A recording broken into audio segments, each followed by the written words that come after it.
Welcome to Nostology. We are your hosts. I'm Jessica. And I'm Shelley.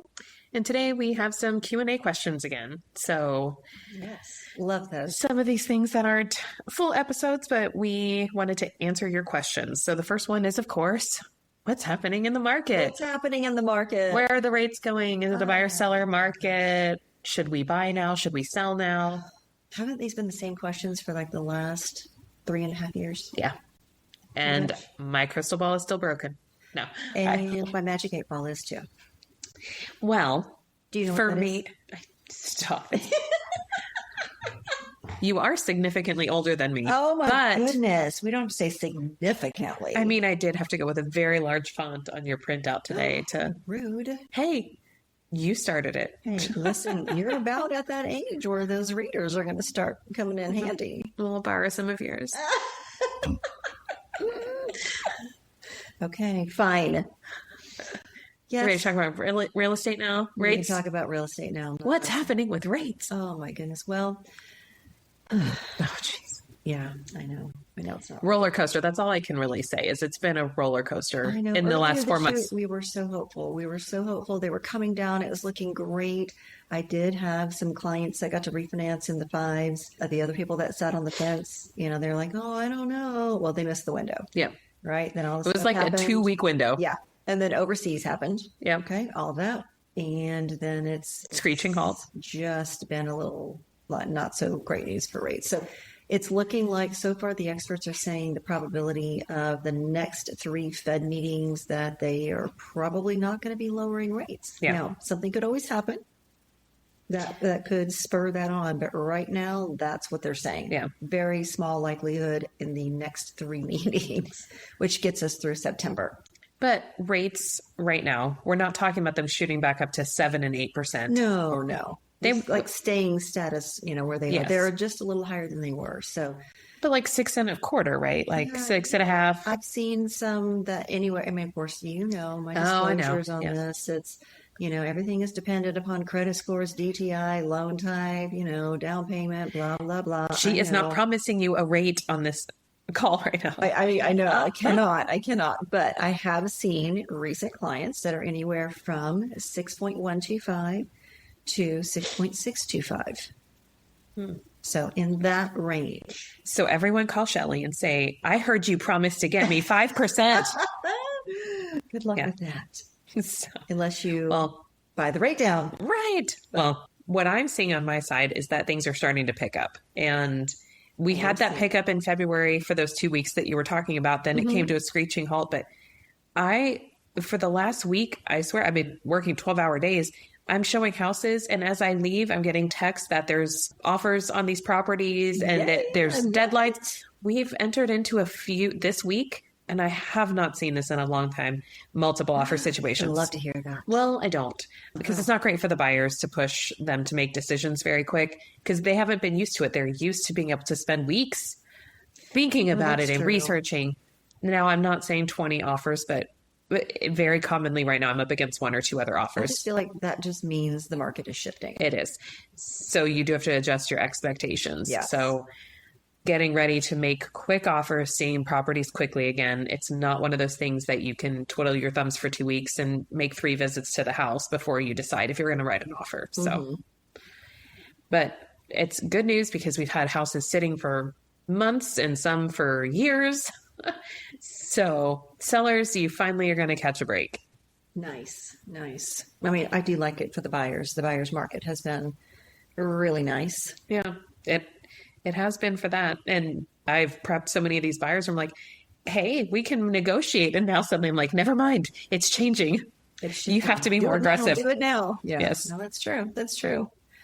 So the crystal ball is broken, but it's looking better than it was last year. I still feel like it's a great time to buy a house. Yep. I'm still going to say that. Yeah. But I mean, it's true though. I mean, if I'm, I don't work with sellers, right? So I work with buyers only. And, you can get some better deals now. I'm seeing sellers paying closing costs. I'm seeing them come down on prices. So it's been a great time to negotiate. Yes. It has been. So from that perspective, just don't, it's like, don't let the rate stop you. Mm-hmm. I mean, yes, they're higher than they were in 2020 and 2021, no doubt, but we're not going back to that anytime soon. And if this continues, this trend, and we've warned about this, we've told people don't wait for the rates to come down into the fives, because then there will be bidding wars, crazy bidding wars. Again, you're not going to get to negotiate you won't anything. get the deals. The sellers will be like, ooh, we're back on top. We're not paying for anything. Yes. And we're not giving you any money. And we're not fixing a thing. Right. Yeah. I remember those days. Well, I guess that leads into the next question, because it's, what are buyers looking for right now? So if you're a seller, what is it that is going to appeal? The biggest thing is turnkey, having a house that they can move straight into without a ton of work, repairs. Yes, they want to move straight in and not have to do a bunch of things. They don't want to have to replace the flooring. They don't want to have to paint the whole house. So making it easy. Inflation has made it hard on people. They don't have a lot of extra savings right now. Things are tighter. So anywhere that they can not have to spend. So a house that is where they say, I can move right in and not have to do anything. That's perfect. Also, things that are going to save them money. If you can tell them you have a brand new AC unit, you have a brand new roof, because then they get to save on insurance. They know that that repair is a long way out. So be sure, if you're a seller, that you're making sure those things are in tip-top shape, and advertise them. Make sure the buyers know, because that's a savings. They want to hear savings. It could be energy efficient things too. Low electric bills. Tell them how they're going to save money. That's what they want to see. Absolutely. We all need to save money right now. Yes. Things are crazy expensive. I know. And I see, on my end, we've talked about this. It's like, unfortunately, what I see now is like record high credit card debt. Yes. Just debt in general. Yes. Even Affirm, Klarna, like all those, pay this in 4 monthly payments. Yes. Don't do that, by the way, if you're going to buy a house. I know I've said this before, but don't. Really big pet peeve. Come back and bite you. Yes. It is one of my pet peeves. Yeah. Because it's not on the credit report. So lenders don't see it until they see your bank statement. And they're like, oh, there's more debt than we thought. Yeah. So yes, turnkey, make it easy for them to move right in, because yes, the ones that I'm seeing these multiple offers on are all the homes that I'm like, it's perfect and beautiful. So, and it's not meaning you have to renovate the house, but very clean, all the things work. If you have pet stains all over your carpet, that needs to be replaced. Don't expect the buyer will take care of this. So, gotcha. Okay. So question number 3 is about rate buy down, which we talked about before, but how does that exactly work? Or like, what are the numbers? Can we share an example? Because people are having trouble understanding what that would look like and how it would benefit them. Absolutely. So if we have a seller who is like, I agree to $10,000, take it off the price or use it how you want. What's an example of how we could use it for the rate buy down? Okay. So the seller's going to pay $10,000 or reduce the sales price by $10,000. Yeah. Like, what's that difference? Yep.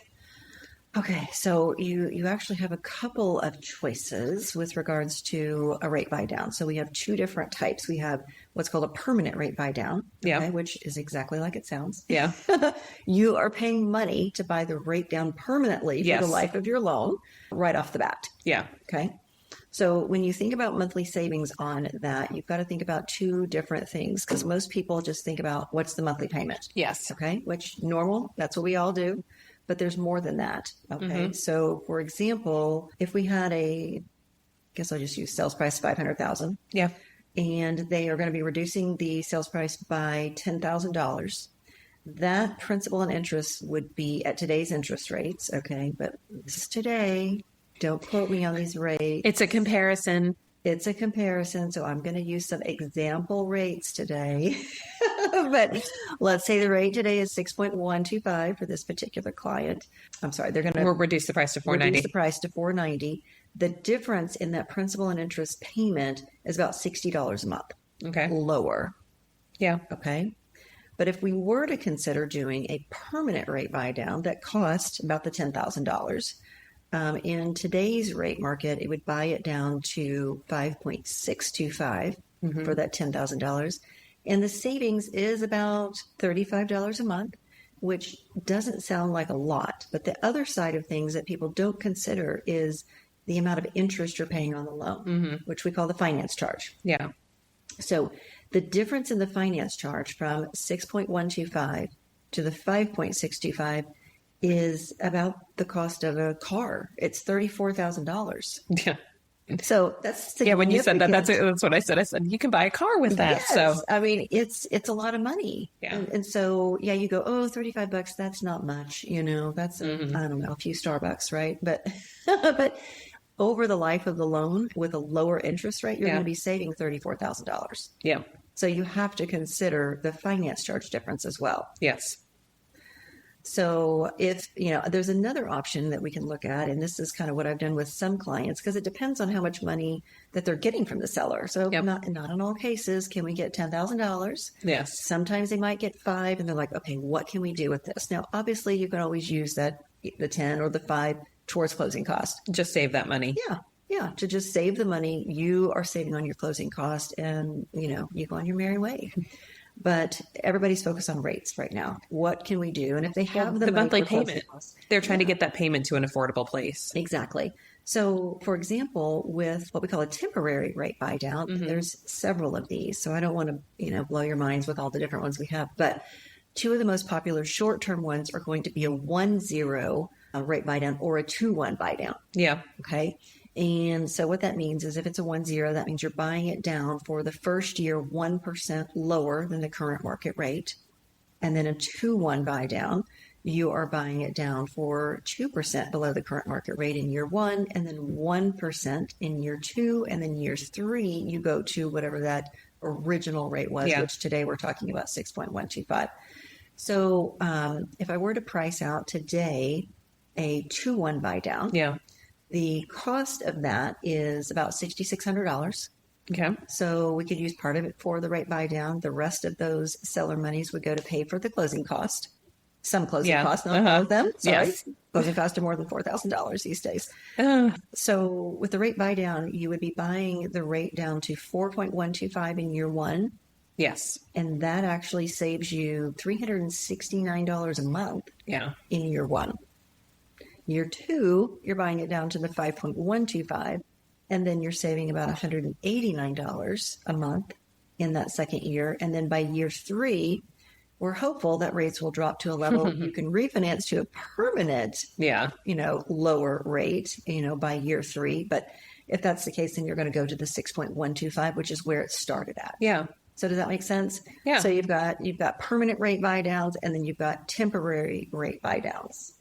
Yeah. And I've had, me personally, just because I love the savings over the life of the loan, I'm always looking at something like that. Yes. But like you said, if they don't have that much, if you're basically having the seller prepay some of the interest for you. Yes. For those couple of years. And for some of these, like, especially for some home buyer, like I mentioned, money's tight. And they're like, I'm also going to have to buy furniture. I have to buy a lawnmower. I have all these expenses. Absolutely. So for that first year to have your payment knocked down so much and save hundreds of dollars, so that you can build up your savings again and stock your house with all the things you need. So I love it for especially the first time home buyers. Well, and there's one little known fact that people do not really realize. When we talk about these, you'll hear the temporary buy downs all the time, but one of the things, the money, so the full payment's actually being made. So we take that $6,600, right? And it goes into an escrow account. And so, the client is paying that lower amount, and then the money's coming from the escrow account to make the difference, right? Well, if you happen to refinance or sell in that window before you use up all those monies, you get refunded the escrow account. So if you get to refinance within that time frame, it's kind of nice because you would get the monies back. Exactly. That's perfect. All right. Well, then, and I'll make like a graphic. I've got all your notes here. So can you read my handwriting? I will try, but I'll make like a little graphic to put up so that way you can kind of see the breakdown and difference visually on the social media channels. But the last question we had was about what's the biggest mistake sellers are making? Ooh, well, that's going to be a you question. Yes. I don't deal with sellers. You don't want to try and answer that? What do you think it is? Oh, what do I think? The biggest? What's the mistake they're making? Pricing too high. That falls under this category, but yes, not going in with your best foot forward, because I see it all the time. They say, we'll try it at a higher price. We'll try. We will try it without staging. We'll try it without these repairs. Let's just try it first. And if it doesn't work, then we do the thing. But at that point, you're a stale listing. The first impression, that's where you want to make, it's your first impression. You want to make that the most. So if you go on at a high price, nobody likes your house, you help your neighbors to sell, you're a stale listing. You why wait. Is that bad? People will start to ignore it, even if you start to reduce the price.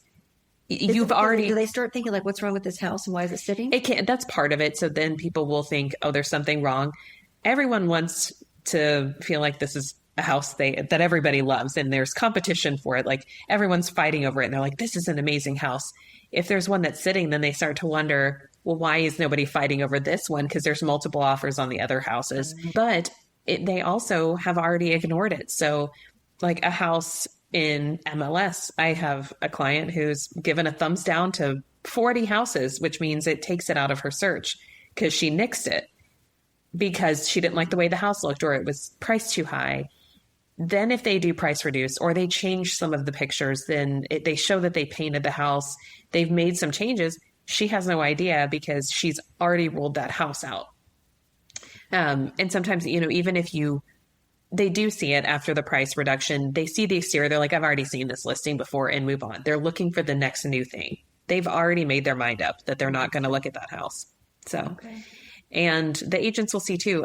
Some people will say, well, then we'll take it off. We'll relist it. It'll look like a new listing. No, the agent can go back and see it. They can see the days on market collecting. And so it's best to just, your best time is the first 10 days on the market.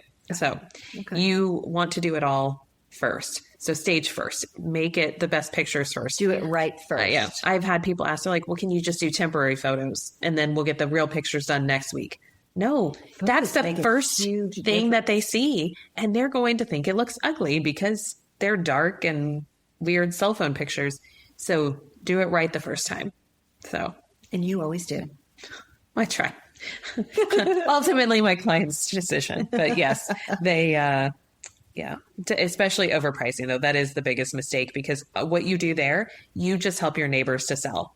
Because if they go look at 5 houses in your neighborhood and you're the highest price and the other houses are comparable, they go, well, we can get this one for $15,000 less. Let's do this one. Oh, wow. So or if they see houses that are at the same price as you, and you should be priced less, you're going to look the worst because if you're comparing yourself to higher price homes, all the homes at that price point are going to be better. So they're going to see, oh, well, for the same price, I can get more. So all you do is help others to sell. Wow. So don't be the one. Help yourself instead of your neighbors. So that's your advice today. That is. Don't help your neighbors. Oh, it's so neighborly. I know. Love thy neighbor. Well, crazy list. The crazy list. Yes, we don't like them. All right. Well, I will have the notes from Shelley's, all of her crazy notes here. I will organize it. Yeah, good luck. I will make it look pretty, and I will type it up for you. You may. I'll put it on social media so you can have a visual of what she's saying because I know that was a lot of numbers thrown at you. I know it was a lot. So what I do. We will put that up so you can check it out on Facebook and Instagram, Nestology Podcast. Well, thank you for joining us where we help you make the best of your nest. Bye. Bye.